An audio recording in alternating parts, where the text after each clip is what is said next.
Hey everybody, welcome back for war number 9 of season 29 of Alliance War.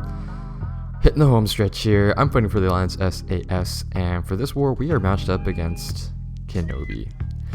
Arguably one of the best Alliance War alliances in the game, if not the best. Their accounts are pretty darn stacked. They've got some really great skilled players on there, and so this is going to be a wild one. Hopefully we can pull off the upset here, a little bit of a David and Goliath situation, but we've got 7 fights here. We've got a pretty loaded section 1 where we have 3 fights on Path 5, and we are taking a Nick Fury who happens to be rank 4 on node 23. Then we hop over to Path 2 in section 2 where we have a Magneto House of X on strike counter Hard Knock Life, and a Void on strike counter Under Pressure, and we cap off our war on Boss Island taking a Wasp on Rage, Extend, and Return policy. That one gets a little bit sketchy. This is our attack team. Pretty familiar for us. We're taking in Apocalypse, Archangel, and Human Torch. Apocalypse taking on the first 3 fights, or his 3 fights in section 1 so he can ramp up, pass on the Horseman of Apocalypse pre-fight to Archangel later on in the map, where Archangel is responsible for 3 fights, the Hercules, Void, and Wasp, and Human Torch rounds out the team. He's there to take on Magneto House of X in section 2. Always fun when you can bring in Apocalypse. I really wish I could dupe that guy. It's not too important, it's just really nice to have him with silver stars. But here's the first fight, node 2, Ebb and Flow knockdown, right back at it, and Force of Will. This is a Hit Monkey, super common placement. We've taken this once this season, and I prefer to take this one slow. So I'm going to bait and dex the special 1, and I'm going to make sure I have the Dexterity Mastery on. And the plan here is to kind of just take the fight real slow.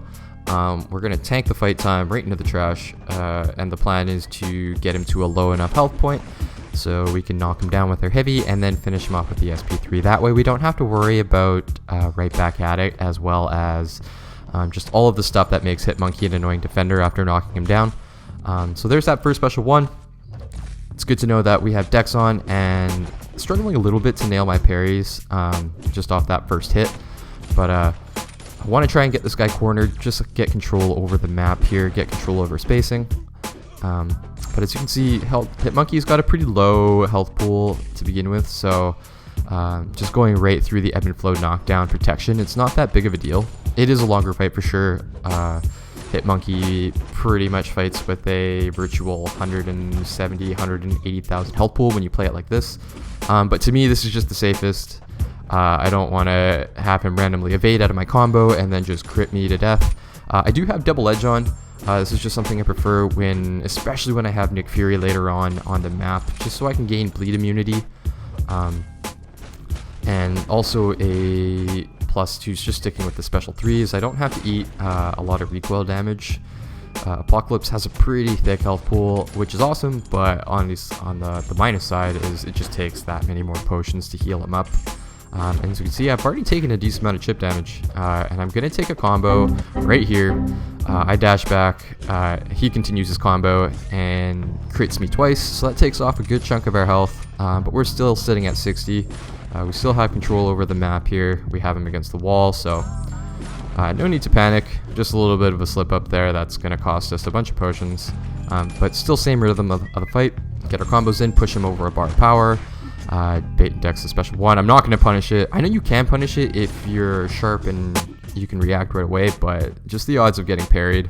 I'm not ramped up, so if Apocalypse was at 3 or 4 charges, I'd be totally fine punishing the special 1, just because Apocalypse is stun immune when striking or attacking. That way I can't really get parried. But we're almost at the red zone here. And I want to be really safe here, so I think I'm going to try and push him to around 20% before I finish him with the special 3.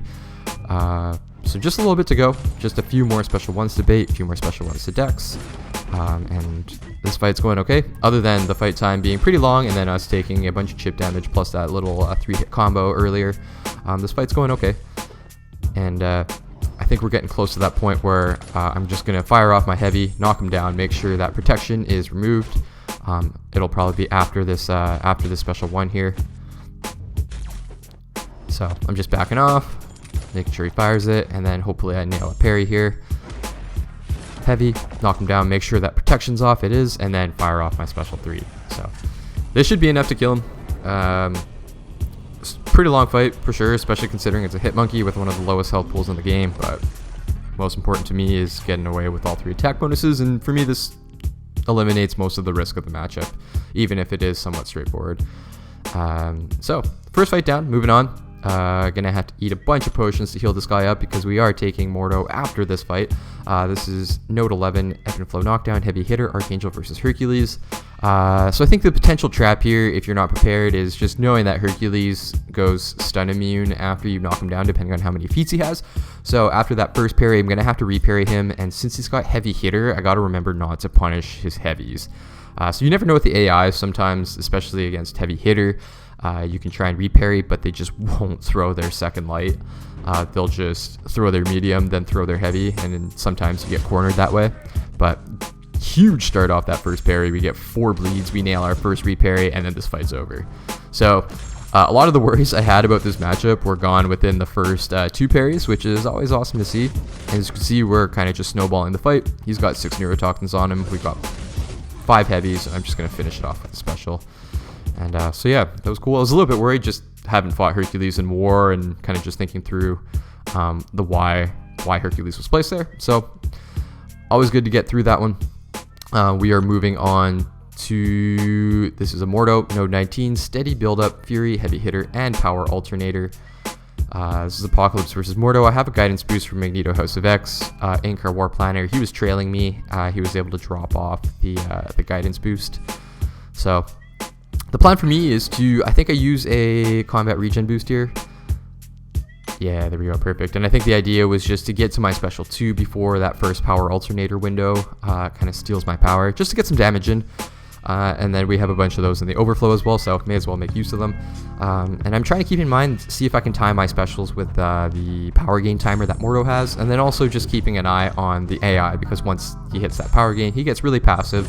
I do have to worry about stand your ground, but I don't know, there's really not much I can do about that, especially when he's close to getting to his special 3. Like, I think I just have no choice but to try and knock him down with a heavy if I don't time it well with the special. But that's a really big chunk of life, health, kind of just taking off that first special 2. We're able to knock him down. He threw us a special 2, which is perfect for us. We're in a really good spot here. We have control over the map here. I'm not going to punish that heavy because of Heavy Hitter. And yeah, there we go. This fight's going really well. He steals my power, so not ideal. Like, I missed out on a special 1, but that's okay. We're still in a good position. We can knock him down without threatening him to a special 3. Just have to bait the special 2, which he obliges. And we're going to fire off our special 1 right before that power alternator timer steals our power, and we're able to finish him off. So there's our third fight. Pretty decent section 1 so far, apart from the combo that I took from Hitmonkey. And this is super stressful fight here. I was really anxious for this one. This is Node 23, Aggression Prowess, Mixmaster, Power Focus 1. This is Nick Fury. And as you know, I absolutely hate fighting Nick Fury. And it just so happens that this Nick Fury is a rank 4. So that means higher block damage once he gets to his second life. And then just an extended health pool. And I believe this Nick Fury is Sig 200. It just makes sense because he's an R4. I think most first R4s are going to be at Sig 200, so that second life is going to tick down really, really slowly. So the plan here, I do have a guidance boost for Magneto House of X, which is going to let me parry, and I'm going to stick to a light, light, medium, light combo. It's really important for me to finish on a light, just so I have the medium open to punish his heavies or a special 1 if he throws it. And the other focus for me is I'm going to try and hold block as much as possible. I'm just going to dash back and just hold block just to try and discourage him from throwing that special 1. Hopefully that mitigates some of the chip damage, and it kind of just helps deal with those charges in case it gets out of hand. So we get to our special 2.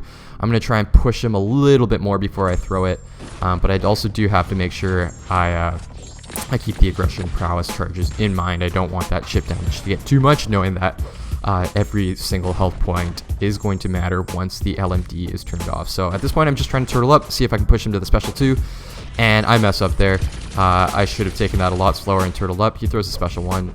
Not that big of an error, really, considering he's in his first life. I can manage his charges way easier than if he was in his second, considering we can parry a lot liberally, but that's all good.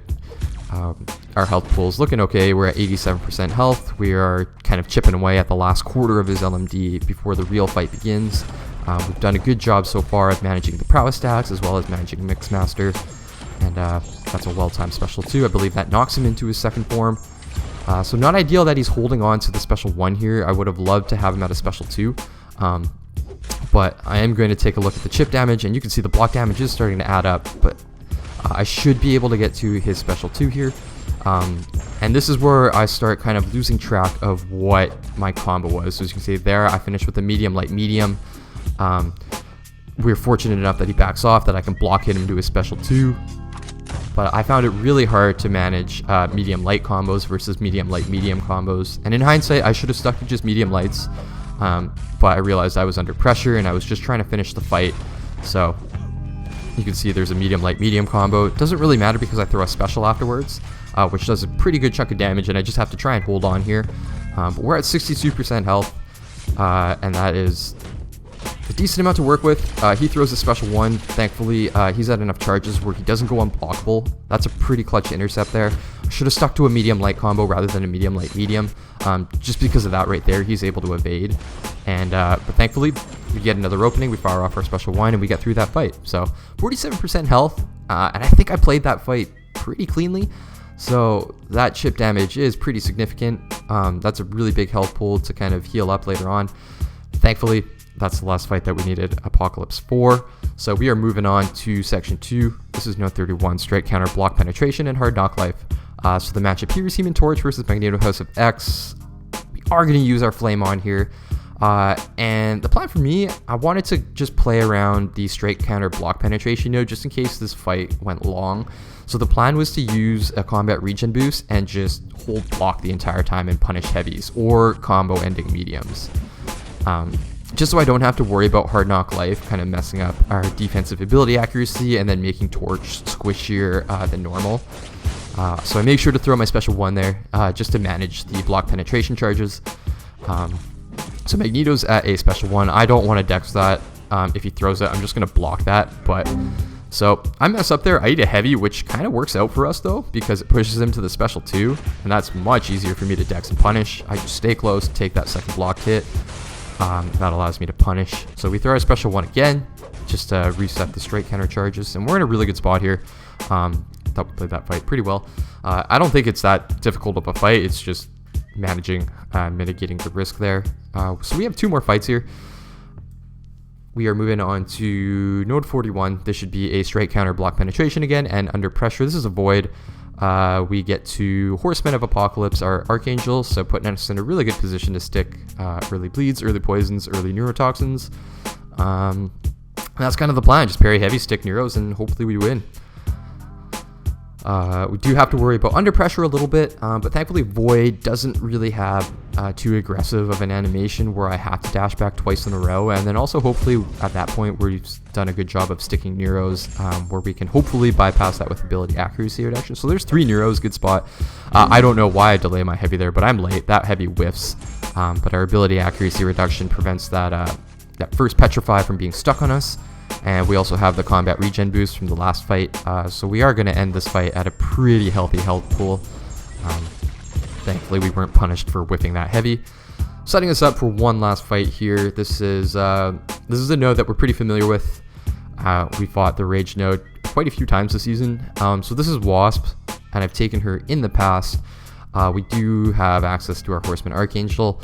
And so what goes wrong here is in the past, we've used a guidance boost for a Magneto House of X, and that's really important for this matchup because Archangel's heavy animation, especially if the defender is running Limber, which in Tier 1, you have to assume that most, if not all defenders, are going to run full points in Limber, is that last hit of Archangel's heavy is going to be outside of the stun window, meaning that she can evade, and of course she evades the first heavy she throws. So I get critted twice, she puts a shock on me, and as you can see, my health is absolutely melting.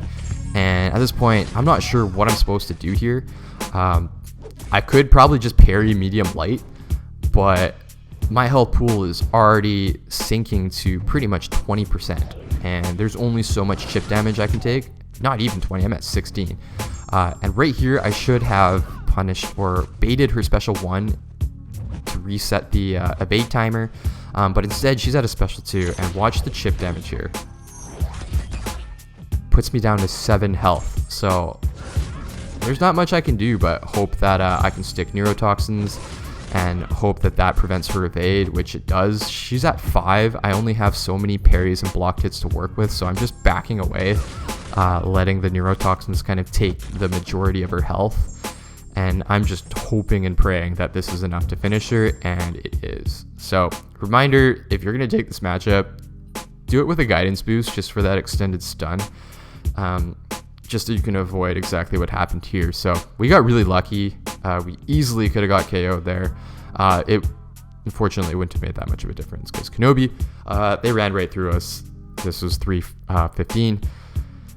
They're really good. What can I say? So we are sitting at 4 and 5 with 3 wars left. We still have our placement in our control, but it's definitely going to be an uphill battle. So thanks for sticking around, and we'll catch you for war number 10.